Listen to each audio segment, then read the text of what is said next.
All right, BK. Obviously, you're off the tee there in the upper left. Live swings on the bottom two different swings at the bottom there, and there's Adrian Gonzalez in the top right. Okay, I've synced them up to contact, so all these swings make contact at the same time. First thing I'd like to look at that concerns me somewhat is how different the tee swing is from the live swing. Okay, and stance is the same. Kind of once we get going, we start to see some changes, or some differences, I should say. Right here during the loading phase, we really see that bat wrap around, and the elbow gets into this, really super high position, and the shoulders are really, angled downward. And we don't see that here live. Okay, so we've got, kind of a different starting position there. And then, kind of as we approach the ball, off the tee, there's this kind of sinking, really, again, downward angled, shoulder position. And then as we approach, we really different here with how the lead arm is positioned. Again, it looks like you're trying to hold that lead angle, which you see some people teach, to help keep the barrel up or whatnot. But it's not what you see in good hitters, and even you're not doing it live. The lead arm should stretch, and your lead arm is stretching there. The lead arm should stretch. It shouldn't bar out. It shouldn't lock out. But that arm, should stretch, and it allows our hands to stay back. You can see how your hands are kind of being rushed to the front here with that, lead elbow bent. Okay, we don't want our hands that far out front. The back elbow should slide in and the hand should stay back. Okay, it's part of the natural, throwing pattern that we're after. And the head position also different here. People do tend to look, down, on a tee more than they do live. And again, that's because the information is there. It's down, it's in front of us there. Whereas when we hit live, all the information is out front. So we're tracking the ball. The ball's out front. We're tracking out front. We want to see it out front. We want to keep our eyes out front and see it out front. So I would try to have a little bit more of a head back and not so much quite down position off the tee, although sometimes that can be difficult. But you can see right here, this position off the tee, and all the tee swings look very similar to this, is different than what we see here. Now, the footwork is about the same.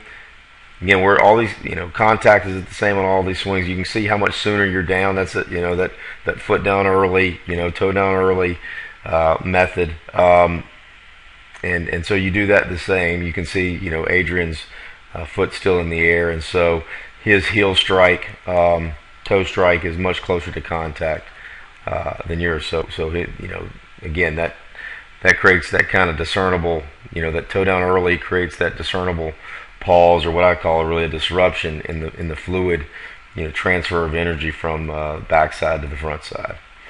Okay, but we need to try to have a plan of what we're trying to do, whether off the tee to live, and they should look pretty similar. The pattern should be similar.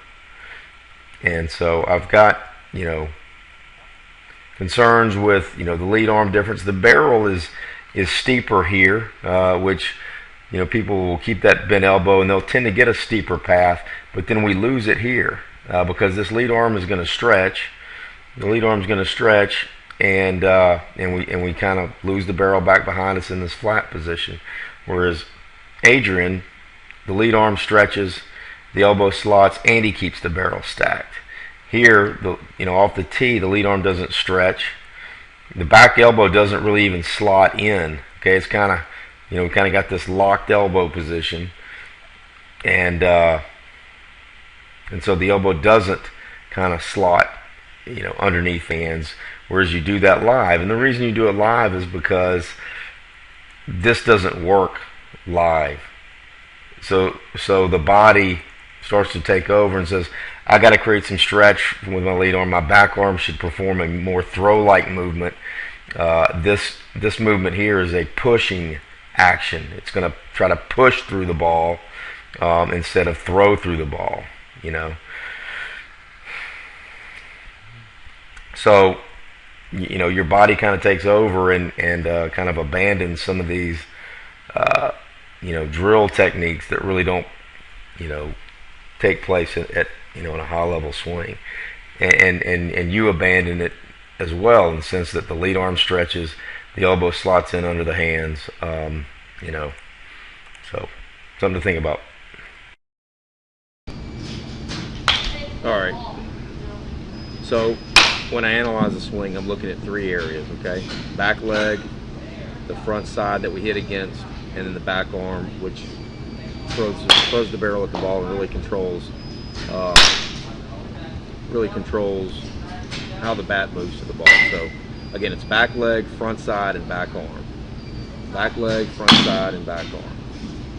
Okay, we'll sync them up to contact here. All right, so let's start with the back leg, okay? And again, real briefly, you get the foot down before the back leg really fires, okay? Whereas his foot is still in the air at this point, okay? And I like to see the back leg fire sideways before that heel drops, whereas you're kind of down before that back leg fires. Again, that's a difference in philosophy with the footwork. I prefer a natural stride. I think this can work, but I think you need to be conscious. I think the main thing you need to be conscious of is this back leg has got to do two things, Brandon.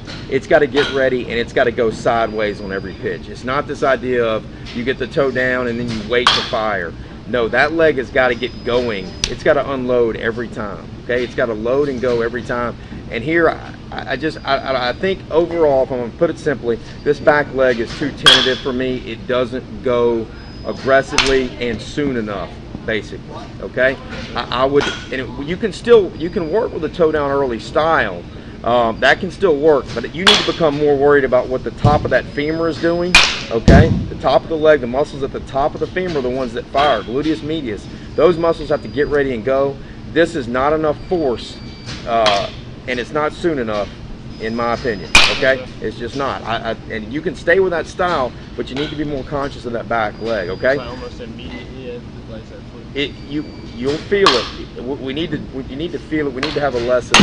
But you've got to, the first move at that ball is firing at the top of that back leg, and it's a sideways fire. It's not a turning fire. It's a sideways press at the ball, okay? And you do that, but it's late and it's not strong enough, yes, sir. Okay? Next thing is the front side. You need to look at the front side as a wall that you're hitting against or hitting behind, okay? You basically want to take that back leg and drive into and against this wall on the front side, okay? And great hitters have a tilted front wall, okay? They don't have a, let's see, he's gonna let me go here. They're not straight up and down, okay? So their wall is sideways. Slanted, I should say. If you look at the spine, it usually has a negative tilt to it. When I look at your spine, and when you look at the spine of guys that are maybe, trying to force rotation, the spine tends to be more straight up and down, okay? You also see that I'm seeing his chest, and I'm seeing a lot more of your back here, okay? So the overall thing with that front side is you want to stay more tilted and less turned on that front side. Your job is to drive against that front side and hit way behind that front side. Okay, so I kind of see your head forward and kind of on top a little bit, whereas his head stays back and behind it. Okay, last thing is the back arm.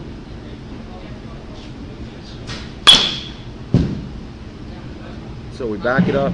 So the front side is just a wall that you hit behind. You want to set that wall up, drive into it, and hit behind it. Okay, you're kind of hitting around it, but a lot of that's related to that back leg not driving enough.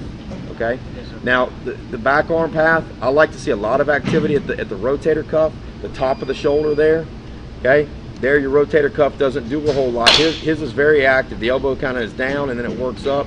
We have a lot of activity there. When the elbow slots in, and everybody's elbow slots in, we want to see that barrel tall and on top of the hands. Your barrel is back, back here behind your head. Off the tee, your barrel is steeper like this, steeper straight up and down. But here, that's too flat, and you're more around it as opposed, you want to really feel like that barrel works in front of your body, not around and behind your body, okay? Yes, sir. Now contact, you see how quickly Adrian's hands turn over? Okay, we get contact, that arm's almost finishing, and then it pronates and turns over through contact. You want active hands getting through. They don't roll over until after contact, but they are rolling over very quickly, whereas you tend to kind of pull the bat around and you're hitting with more arms and less hands. okay? Yes. This back arm is very much like a sidearm throw, okay? The elbow goes to the target, gets here, the arm whips out, and it pronates through. It's a throw. It's a back arm throw at the ball, okay? I think at contact, you're close to finishing there. That's not too bad, but you really want to feel like you're close to finishing, meaning contact, extension, and pronation through contact, okay? All right, so again,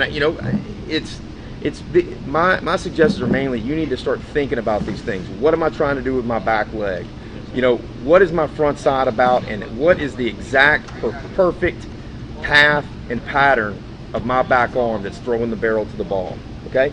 Again, that lead arm basically starts off bent, it stretches as the back leg shifts weight, and it stays ideally long through contact. Now, if the ball's inside and you got to cheat, it may bend some, okay? But that lead arm should stretch. It should stretch and stay long. It shouldn't be locked out, but it should stretch, okay? The back arm should really govern how we make that throw.